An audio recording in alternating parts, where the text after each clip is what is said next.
السلام عليكم ورحمة الله وبركاته. ازيكم حبايبي، عاملين ايه؟ النهارده هنعمل مع بعض التورتايه القمر دي تورتايه مقاس 30 في 40. نصين، نص فانيليا ونص شوكولاته. هنعمل النص الشوكولاته بالدقيق الاسبونج والنص الفانيليا بالدقيق العادي. هنعملها بطريقه سهله جدا وجميله قوي، ان شاء الله طريقتي تعجبكم. طبعا لو انت اول مره تشوفيني، انا دعاء ابراهيم ودي قناتي لتعليم التورت والحلويات والجاتوهات والمعجنات. اتمنى ان شاء الله تعملي جوله في القناه وان شاء الله تعجبك. اتمنى انها تعجبك ان شاء الله. ما تنسيش الاشتراك وما تنسيش اللايك، ويلا نسمي الله ونقول بسم الله الرحمن الرحيم وندخل على الفيديو ونشوف هنعمل التورتايه القمر دي ازاي. طبعا اول حاجه هعملها معاكم، هنعمل مع بعض الدقيق الاسبونج. الشوكولاته انا عملت معاكم قبل كده طريقه الدقيق البيتي الاسبونج البيتي، عملته معاكم قبل كده وهسيب لكم الرابط بتاعه بالظبط في صندوق الوصف. لو ضغطتي على العنوان هيظهر لك صندوق الوصف. تمام. هنعمل دلوقتي النص الاولاني اللي هو نص شوكولاته. معايا هنا 6 بيض، طبعا نص كيلو دقيق اسبونج بناخد عليه 6 بيضات ومعلقه صغيره. بصوا شايفين المعلقه دي صغيره محسن جل وممكن تستغني عنها لو مش موجوده. ومعايا ده الدقيق الاسبونج. واحط طبعا نص كوبايه ميه. وعلى فكره مش شرط البيض يكون بحراره الغرفه والكلام ده، لا عادي جدا. لو الميه ساقعه والبيض ساقع بيكون افضل كمان. يعني لو محطوطين في التلاجة عادي جدا بتشتغلي، مفيش اي مشكله. انا ولعت الفرن الاول على اعلى درجه قبل ما اعمل اي حاجه خالص، وبعد كده بدات اشتغل وعملت الكيك زي ما انتم شايفين وضربته لمده 7 دقايق. جبت الصاج ده مقاس 30 في 40. طبعا انا بحب ادهنه كده من الخليط بتاع الكيك علشان بس يثبت معايا الورق اللي انا حاطاه فيه. ده ورق سندوتشات بتشتريه من اي محل بتاع مستلزمات اللي هي الورقيات والمناديل والحاجات اللي زي كده، بتلاقيه متوفر وموجود فيها وسعره مش غالي. طبعا هحط الكيك كده وهسويه كويس قوي. ده نص كيلو ما شاء الله، هيطلع لي 4 طبقات. يعني الصاج ده انا هقسمه 2. انا هدخله طبعا هيقعد معايا حوالي 16 دقيقة. تمام. هنا بعد ما طلع اختبرته كده بخله، لقيته ما شاء الله مستوي معايا وزي الفل. هغطيه بس كده بفوطه، بورقه معايا زبده وفوطه، وهسيبه مثلا حوالي ربع ساعه هدي خالص. طبعا الجو برد، هو برد بسرعه. سلكته كده من الصاج وطلعته وقسمته نصين. هنشوف دلوقتي مع بعض، انا هوريكم الطريقه. انا قسمته نصين وكل نص قسمته نصين بالمنشار. يعني هيطلع معايا 4 طبقات مقاس 20 في 30. وهعمل نفس الطريقه بالظبط بالدقيق الاسبونج البيتي. بص انا بوريكم ارتفاع الصاج ما شاء الله ارتفاع عالي. الظهر ده انا بقشره عادي خالص، مفيش منه اي مشكله، وبقشر الوش. بصوا دي كده خلاص 4 طبقات اهم مقاس 20 في 30. هعمل نفس الطريقه بالظبط بالدقيق الاسبونج البيتي.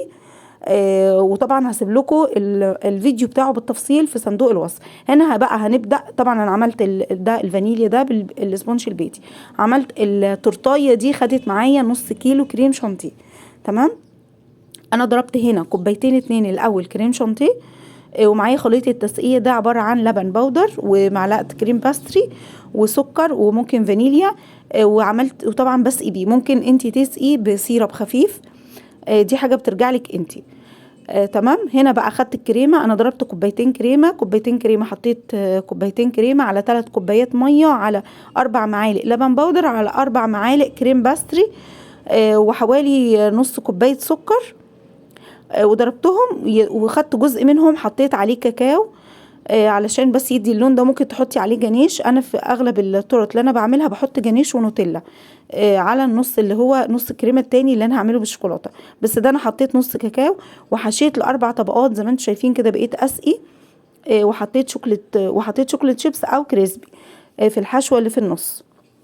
دول كده 4 طبقات فانيليا و4 شوكولاته، وكل طبقه بحط عليها الكريمه بتاعتها، كريمه شوكولاته او كريمه فانيليا. خلاص دي اخر طبقه خالص اهي.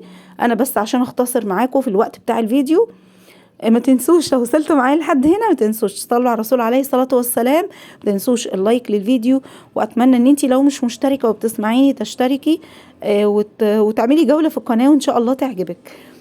التورتايه دي ما شاء الله حجمها كبير قوي وتكفي معايا، يعني تكفي 40 فرد والله. يعني انا قايله لكم في الفيديو كمان من 35 ل 39 ما شاء الله حجمها. غير ان ارتفاعها زي ما انتم شايفين كده ارتفاعها عالي جدا. فبما اني ارتفاعها عالي فبنقطع القطع صغيره لان هي ارتفاعها عالي، ما بنقطعهاش قطع كبيرة.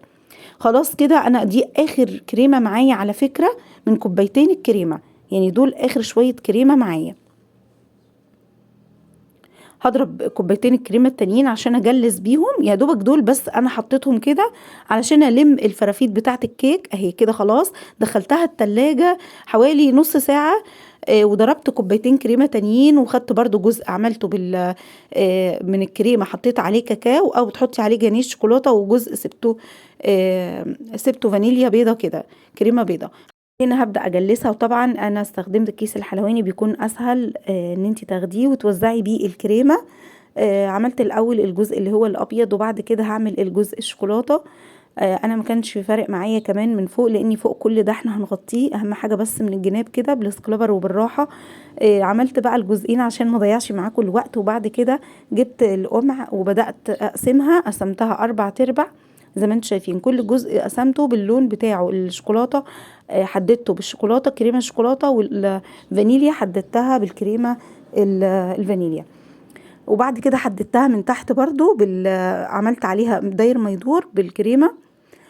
وبعد كده قسمت الفانيليا، قسمتها نصين كده زي ما انتم شايفين، زي نظام مثلث كده. وبرضو الشوكولاته الجزء التاني، وحطيت في جزء حطيت فيه جنيش. هي التورتايه شارحه نفسها ما شاء الله يعني. وبصوا هنا عملت على الشوكولاته داير ما يدور من تحت برضو بالشوكولاته، ما شاء الله الحجم بتاعها كبير وحلوه جدا. هنا بقى الجزء ده حطيت فيه مربى حليب، بدأت أوزع فيه مربى حليب. أنا ما كانش فيه في دماغي رسمة معينة ليها أو شكل معين. أنا كمان كان المفروض الجزء ده ما كنتش هقسمه 2، كنت هعمله كله مثلا مربى حليب. فأنا قلت لا، أعمل جزء مربى حليب والجزء التاني أحط فيه كريسبيات أو شوكولاتات.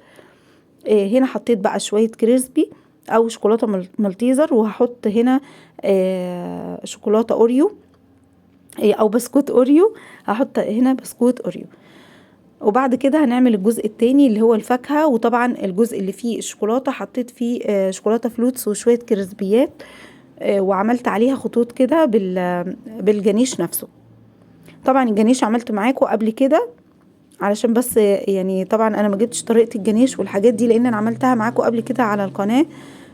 طبعا هسيب لكم برضو الرابط بتاعه في صندوق الوصف.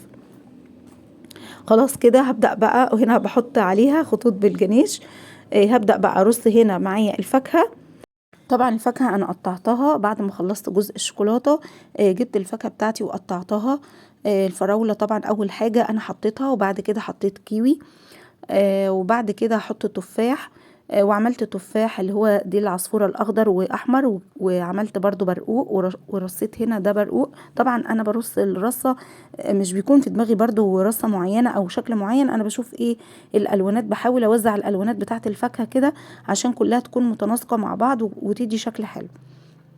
تمام. طبعا هنا هخلص الجزء بتاع الفاكهه كله. ما تنسوش صلوا على رسول عليه الصلاه والسلام، وما تنسوش لايك الفيديو. بعتذر ليكم عن التصوير ان الحاجات دي ما كانتش باينه في التصوير. تورتي القمر دي انا كنت عاملاها لاختي. عملت الكيك عندي في البيت وخدتها ورحت كملت تزيينها عندها هناك في البيت. فطبعا ما كنتش مظبطه الكاميرا، ما كنتش مظبطه الاضاءه، فبعتذر ليكم ان انا مش مظبطه معاكم التصوير.